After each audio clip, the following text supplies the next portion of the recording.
Hello, Jerry. May I come in? What do you want? Nothing. Welcome back to our channel. Hope you all are doing well. In today's video, we will find out top 10 times Newman went full Newman. This video will discover the moments when this portly little mailman shined as Jerry's rival, Kramer's sidekick, or by discovering his offbeat and entertaining perspective on the world around him. A spoiler alert is in effect because we will be mentioning a few significant somethings from this show about nothing. So warning of spoilers.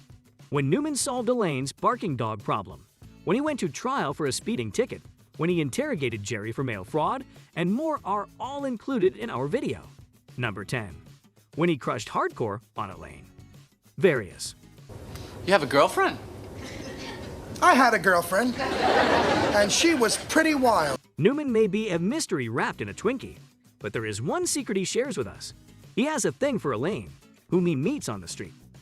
After revealing to Kramer that he is a skilled poet at heart in the Season 8 episode, The Soul Mate, Newman goes on to demonstrate that he is a talented poet at heart when he delivers beautiful lines to assist him court Jerry's girlfriend in the manner of Cyrano to Bergerac. Her bouquet cleaved his hardened shell and fondled his muscled heart. He imbibed her glistening spell just before the other shoe fell. Kramer, that is so lovely. When Jerry urges him to stop, Newman agrees in return for guidance on how to pursue Elaine. Despite the fact that the roots of his passion are unknown, Newman demonstrates on several times that he is willing to go to extremities for love, even going so far as to get a vasectomy. Kevin's having his vasectomy reversed. Reversed?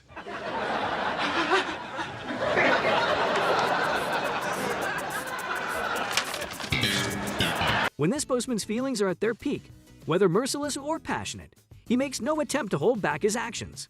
Number 9. Driving bottles to Michigan for an extra 5 cents. The bottle deposit. How far would you go in order to earn an additional nickel? In order to profit financially from the fact that New York bottles may be returned for an extra 5 cents in Michigan, Newman incessantly analyzes figures in the hopes of making a profit. Despite the fact that Kramer believes it is an impossible endeavor, Newman is given a Mother's Day mail route that would take him across the Great Lakes state and include free fuel. The mother of all mail days. Guess who signed up for the truck? A free truck? In quest of that elusive marginal profit, they set out together with their calculations in hand and enough recyclables to fill a Christmas sleigh's worth of trash. It's amusing to notice that Kramer had previously considered this plan but had long since given up on it.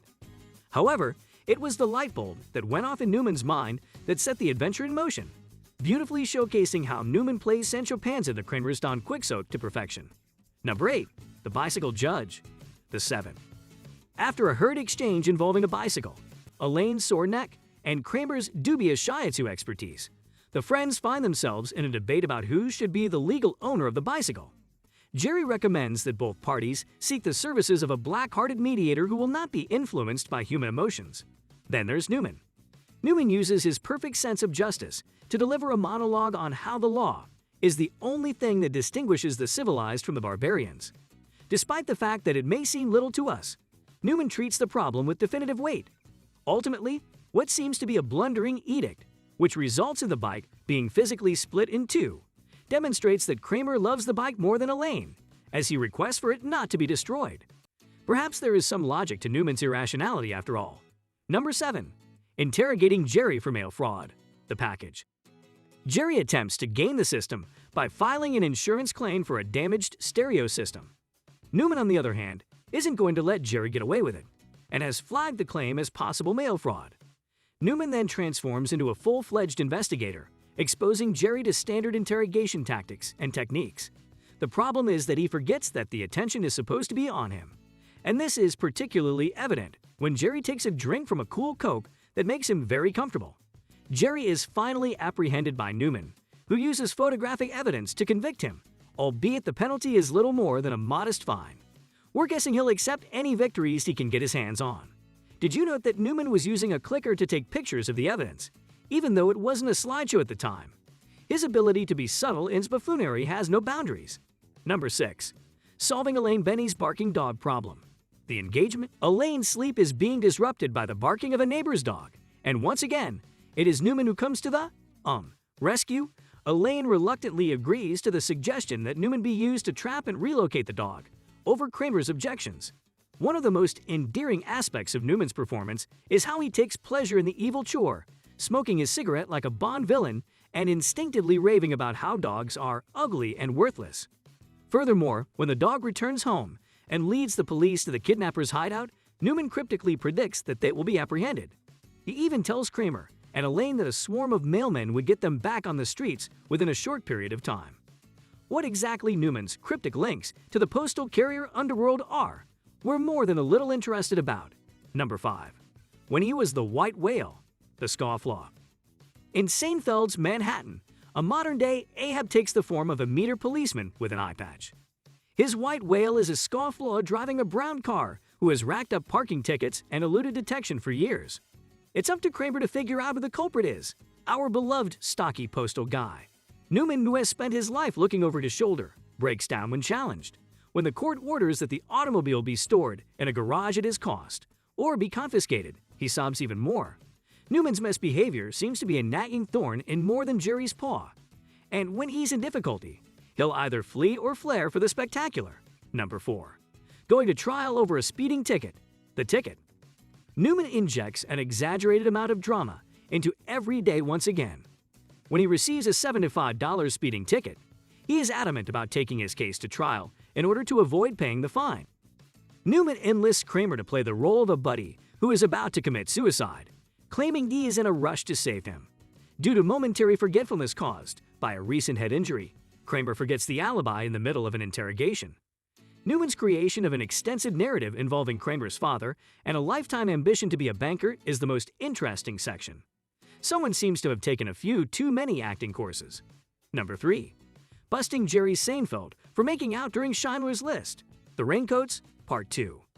Do you recall getting in trouble for making out at the movies? Imagine carrying that humiliation throughout adulthood. When Jerry and his girlfriend are desperate for an alone time from his visiting parents, this is what happens to them. They had a heated necking session during a screening of Schindler's List, which is regrettably seen by none other than Newman.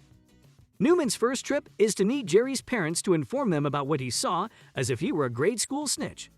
He starts with a subtle suggestion, progresses to a direct tattle, and concludes with a sly, "You didn't hear this from me." Newman is plainly out to destroy Jerry's day in any way he can, no matter how immature. Number 2. The Keith Hernandez Magic Luigi Theory, the boyfriend. Consider the following scenario. On June 14, 1987, Kramer and Newman's lives would be permanently transformed because Mets first baseman Keith Hernandez spat on them on that fateful day. That is, apparently.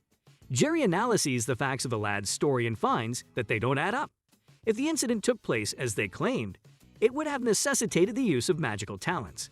Viewers may notice that this sequence is a spoof of Oliver Stone's JFK, which also stars Newman as Wayne Knight and is a Seinfeldian take on the historic assassination plot. In true Newman manner, the entire thing is a load of nonsense taken seriously. Was there, however, a second spitter? We may never find out. Number 1. When he forewarns of Jerry's downfall, the finale. When we watched Newman's frantic response to the finale's indelible conclusion, we were choking on our lunches as well. But it was this scene that encapsulated our love-hate connection with the character. Jerry and the group decide to go to Paris after discovering that NBC has given them a private plane, and Newman pleads them to go. Jerry, of course, refuses, and this is when Newman unleashes all of their old rivalry's rage. He yells a warning of Jerry's death with Shakespearean zeal, utilizing epic images like a blowing, terrible wind. Newman rises tall with malicious glee, demonstrating again why he's the ideal Lex Luthor to Jerry's Superman. With that, we have come to the end of our video. Did you find out anything new? Let us know in the comments section. If you enjoyed the video, please hit the like button that supports the channel. Speaking of the channel, please also consider subscribing. Do not forget to turn on your notifications so that you are alerted as soon as we post a new video. We will see you soon in our next video. Until then, take care, goodbye. I'm right.